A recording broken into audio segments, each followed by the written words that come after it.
Why do so many people stay financially stuck even when they're working really hard?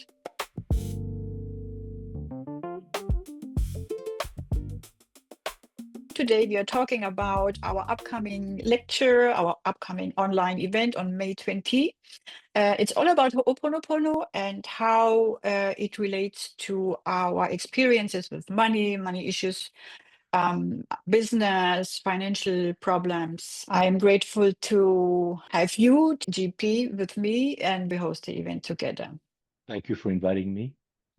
So what can you expect from this event? You will get an introduction of Ho'oponopono, the original Ho'oponopono founded by Morrnah Simeona, called Self-Identity through Ho'oponopono.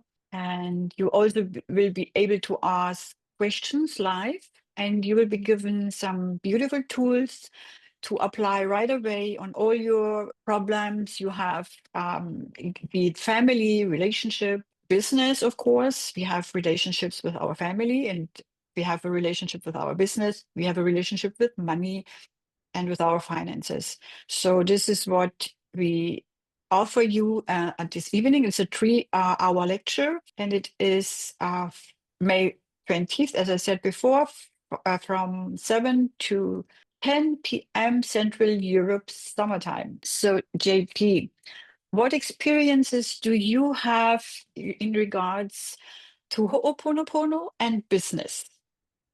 Oh, how much time do we have? Oh, I've got a lot maybe. to share. I always answer that way because, yes, I always said that when I look at my checklist, we all have a checklist in life about what we want to achieve. They're all checked. Love, financial, health, although I'm struggling with that, but all those points are checked. And since we're talking about general Ho'oponopono, when I first took my first class in 1992 in Boston, which is where I reside, I met Dr. Hew Len Ihaleakala for the first time. And I sat in this class, and when I left, I was like, this is not for me. I don't see this. It was not appealing to me. But there was something that was attracting me to the class. So every year, when he would come back, I would sit in this class and look at this gentleman. There was something in him. The class for me was like secondary. He was my main focus. And I did that for several years. And after a while, I felt like, well, this is not going anywhere. I'd never practiced at that point the system. I just look at it, but never practice it. That's something we need to be clear on. So I left it. And what brought me back was in 2003, I was diagnosed with an incurable disease, cancer, called multiple myeloma. And at that time, I was given 2 to 5 years. And now I've been survival for 23 years. So that's what brought me back, which is very odd because there were so many systems that I look for. Because once your oncologist tells you, well, I have some good news and some bad news. So I say, okay, what's the bad news? Well, we look at your blood work and all this, and you have a cancer, and it's not curable. But the good news, we have a few treatments. Oh, that's what you call good news. So after some research, after struggling with reality, I started looking at everywhere. And I called my old friends in Boston who used to be an instructor for the self-identity through Ho'oponopono. And he said, you know, we have a class on June. If you want to, if you're inspired, if you want to come in. And I did. And a few things happened that day that was just, to me, it was like, oh, that's really interesting. I won't go too much into detail because it will take too much time for the interview. But after that, I'm like, wow, little things happened. Boom, boom, boom, boom. In the meantime, I was doing my treatment. I was not going anywhere with the treatment. Things were not working. I got some radiation. I had a tumor on one of my bones on my, oh gosh, I forgot the word of this.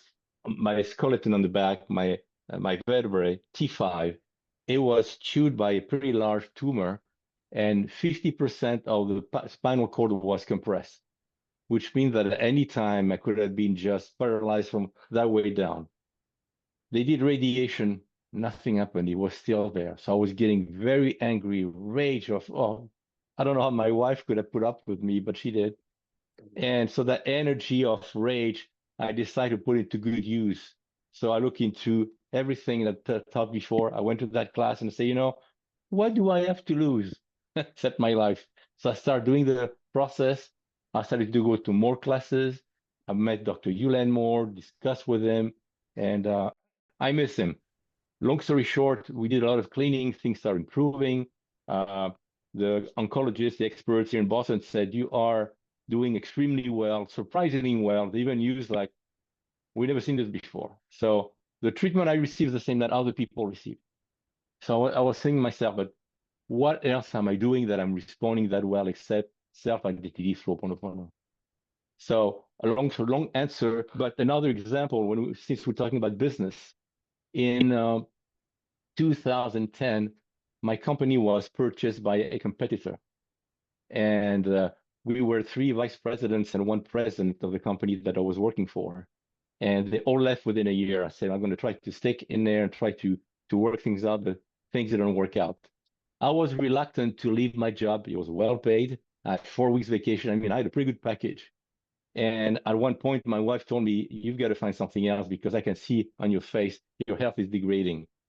So I clean and clean and clean. And I called one of my distributor and I was willing to I was willing to take a pay cut because it was a small company. And I brought him all the information on how much I was making. He said, okay, JP, here's the deal. We'll pay you the same base, but we'll give you a different bonus. So at the end of the year, if you produce what you're supposed to, you will make at least what you were making before. It turns out after 4 years with them, I was making 40% more money. And I would have never thought that would get to that point.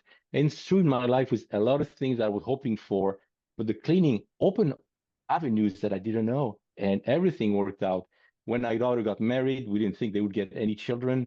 We're now grandparents of 2 beautiful little angels. I mean, life is just like a domino. Boom, boom, boom, boom, boom. Like, wow. No explanation except the system because I don't do anything else. So I can give you many, many more examples, Irene. Yeah, we all have many examples. You don't know the outcome. As you said, you don't know what is going and you don't know what is right for me, for you, for anyone. Divinity knows. This is what we teach. What we always say. What did you do exactly? When we say, okay, I did my cleaning, what does it mean? Okay, so that's something we teach. So I'm not sure how much I can teach right now in the interview, but before I do this, let me be clear. I still have cancer. I'm still going through different therapies, but I'm still around. The average lifetime when I was diagnosed was 2 to 5 years. Today, with the new therapies, between 5 to 15. But when you go back 23 years back, there was nothing much. So that's one thing I just want to make sure. I still have cancer. We still cure it. We still push it back. I clean with it. So cleaning, what does it mean? In the class that we teach, you and I and other instructors, we teach people what exactly is a tool. And the tool, we call it cleaning tool, meaning erasing memories that we have stored in our subconscious minds for eons of times. We don't know what we have, but we're loaded with them. And those are the root cause to all our problems. You name our problems, it's in there. So when we work, we don't work on outside work with inside. It's an introspection. We work on ourselves. What does business mean to you? Business is really a generic word that can include a lot of things, not just money, career, get funds, get stock and all that. Business of life. We have responsibility to take care of our own family. And when we have children, we have to take care of their health, their condition, what they care for. So to me, the business of life is a much broader picture, not just money. And thanks to the SITH process, we have a nice small family, but we're so tight, so much in love with each other that every time they come for brunch on Sunday, there's a lot of love in that house. And we enjoy that so much. It helped me and my health side to really get this old energy from those 2 little angels. I think it is very nice to have a lecture where we talk about Ho'oponopono, and I think it's also nice to give interested people the fewer tools that they can use on a problem. They can try, for example, or maybe only for one day. I tried for one day, or I tried for a week. I'm very grateful. Like I said, there's a lot of good things that happened to me in my life, and I had a very tough relationship with my stepdaughter, and now we are we're like this. Please register through our website ho'oponoponogermany.de. The peace of I.